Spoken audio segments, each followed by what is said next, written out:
Listen to them. Children of the night. What music they make.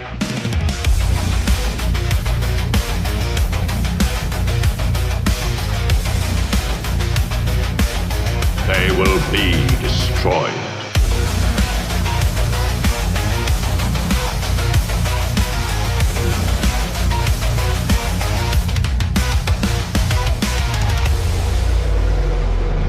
Time, monster.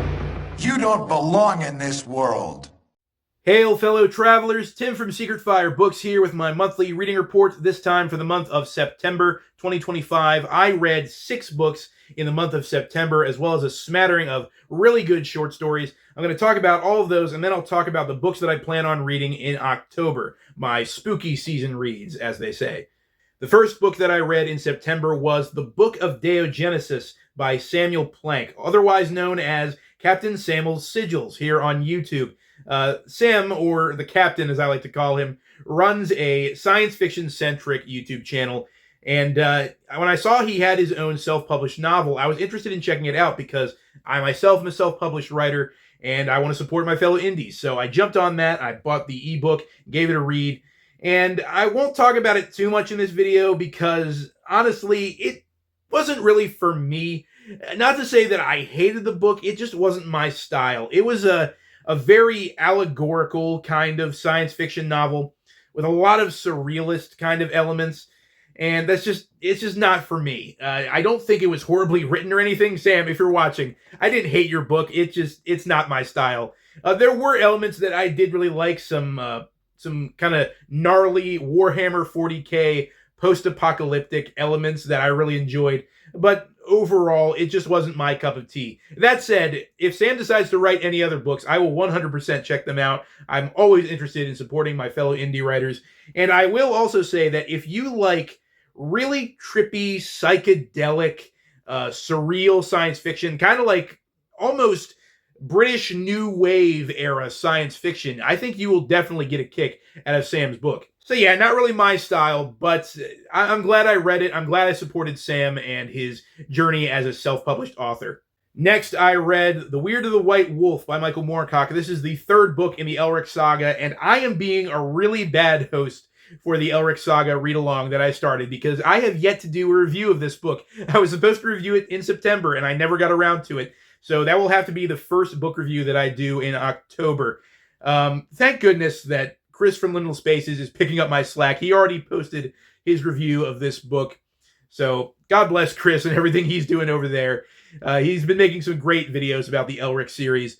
I won't really say much more about it because, again, I'm going to make a video review dedicated to that book. But it's the Elric saga. It's Michael Moorcock. It's always a fun time. Then I read the opposite of a fun time, which was A Spectre is Haunting Texas by Fritz Leiber. This was Jake's pick for the most recent episode of the Elusive Exclusive Book Society.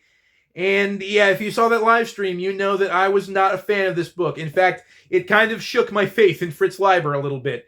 I love his Fafhrd and the Grey Mouser sword and sorcery stories, but this book was just...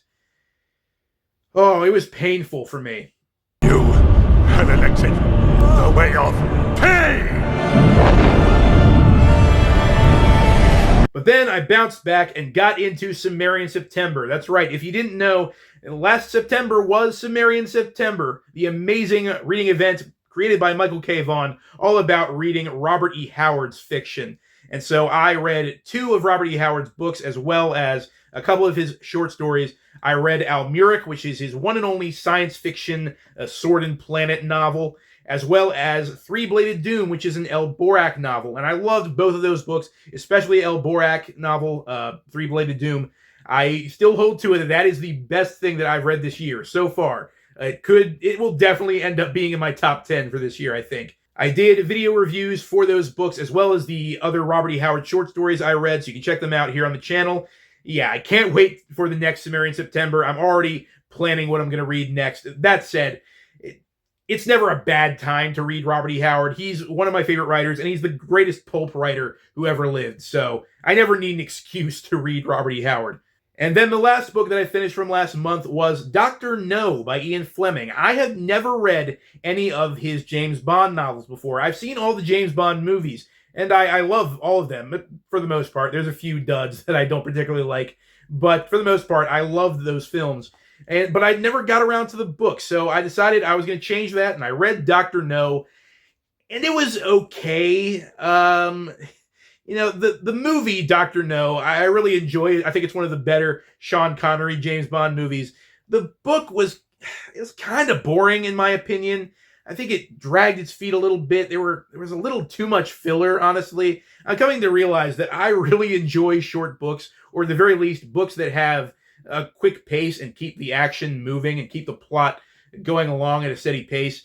Whereas the plot for Dr. No has a lot of side tangents that I really didn't appreciate. I will say, though, that it gives you a better look at the character of James Bond that you don't get in the movies. If you watch the movies, you know that the character is always calm, cool, and collected in every situation. In the book, he is calm and cool and collected on the outside. On the inside, James Bond is freaking out. He is very much an ordinary man thrown into extraordinary situations, and it's only by his sheer courage and willpower that he's able to get out of these situations alive. And so I did appreciate that look at his character and seeing how, the original version of the character stacks up against the film version. But the book itself, I wasn't too much of a fan. I'll give other books in the series a try, but Dr. No, it's gonna be a no for me, dog. In addition to the Robert E. Howard short stories that I read last month, I also read quite a few weird horror stories. Or I should say, I listened to audiobook versions of them. If you didn't know, there is this awesome YouTube channel called Horror Babble. The gentleman who runs the channel narrates various public domain horror stories, including a lot of the original Weird Tales magazine stories. So he has a lot of Robert E. Howard, a lot of H.P. Lovecraft, and a lot of Clark Ashton Smith, an author that I've been really getting into lately. The stories of his that I read or listened to in particular were The Charnel God and The Empire of the Necromancers. These were both awesome short stories. I believe they're both from Clark Ashton Smith's Zothique mythos. And they were sort of dark fantasy, weird horror.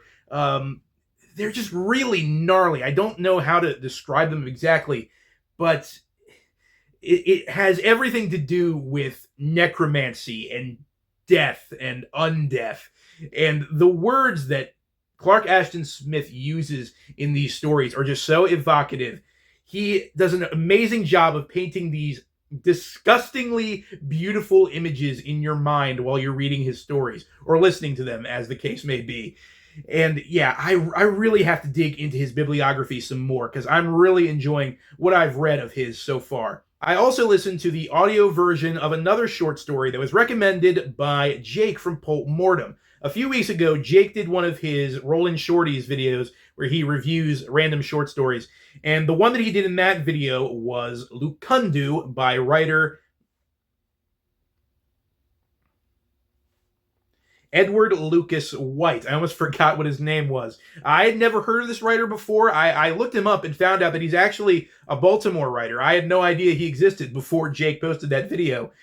So I've actually been looking for books of his. I haven't had much luck lately. It seems like a lot of his stuff went out of print. But Jake really hyped up this story, Lukundu. And so I found a digital version on Project Gutenberg, and I read it. And it was fantastic. I mean, it was every bit as awesome as Jake hyped it up to be in that video. And now I just need to find books by Edward Lucas White, because he just seems like a kind of overlooked weird fiction / weird horror writer. I definitely need to check out more of his stuff, and you guys definitely need to check out his stuff. Yeah, really underrated author. That story, Lukundu, knocked my socks off. It was fantastic. Highly recommend it. Like I said, you can read it for free on Project Gutenberg. Great, creepy horror story. But speaking of creepy horror stories, let's talk about the stuff that I'm going to be reading for spooky season. I actually really hate calling that. I think it's super lame, but I can't think of any better names for this time of year at the moment. So, it's October. It's Halloween season. I love getting into the Halloween spirit. It's one of my favorite holidays. And I've actually planned on what I'm going to be reading this month for a while now. I have a bit of a theme going on, as you may notice. The first book that I plan on reading is actually a book that I'm a quarter of the way through already, and it's Dracula by Bram Stoker. Now, I have tried on 4 separate occasions to read Dracula, and I just can't do it. I've had a copy of this book ever since I was about 18 years old, but I could never finish it. I get past the first 4 chapters, and then I just totally lose interest. And the thing is, I think the first 4 chapters of this book are fantastic. The first 4 chapters are the journal of Jonathan Harker. We have this solicitor going to Transylvania and being a guest of Count Dracula, trying to sell him some real estate. And then he gets trapped in the castle, and he finds out that his host may or may not be dead and may or may not be eating people. And I think that's an awesome, creepy concept for a horror story.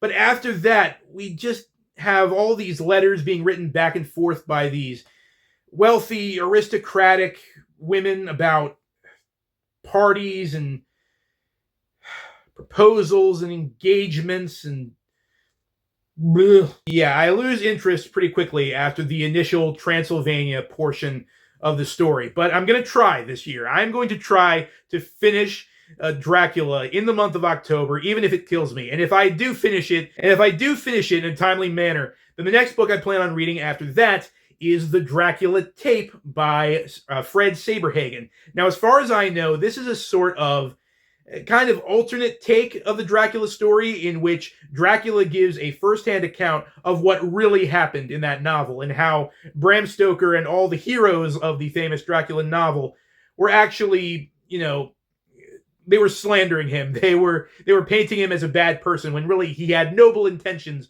all along. And usually I don't go for that kind of revisionist kind of narrative, but I think Dracula is the kind of character that can get away with it, and I find that character interesting enough to the point where I think an alternate take that paints him as more of a morally gray character would be kind of interesting. So I'm going to give that book a shot after I finish Dracula, and after I finish that book, I'm going to go even cheesier and dig into some real pulpy vampire stuff with a Vampire Hunter D novel. The one that I've chosen is Vampire Hunter D Demon Death Chase, because this is the book that inspired the movie Vampire Hunter D Bloodlust, which, if you've not seen this movie,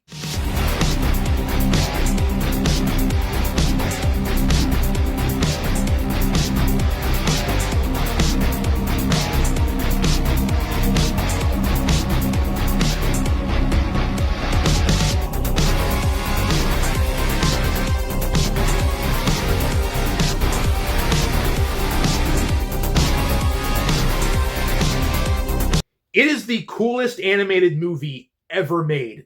There are so many shots in this movie that you could frame and hang on your wall. There are so many moments of animation that are so smooth and beautifully made.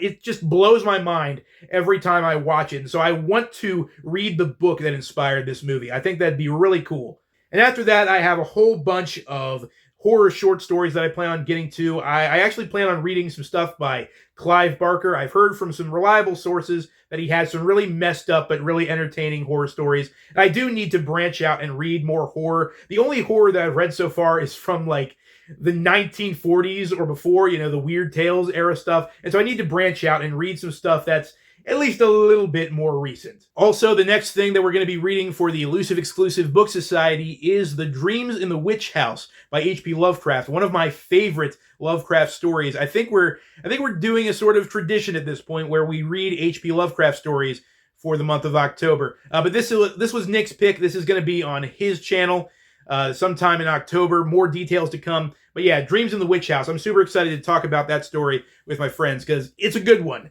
It's a scary one. But that's it. That's everything I read in September, and that's everything I plan on reading so far in October. Let me know in the comments, have you read any of these books or short stories? What did you think of them? Regardless, I hope you'll join me in the next review. Until then, as always, farewell and keep reading.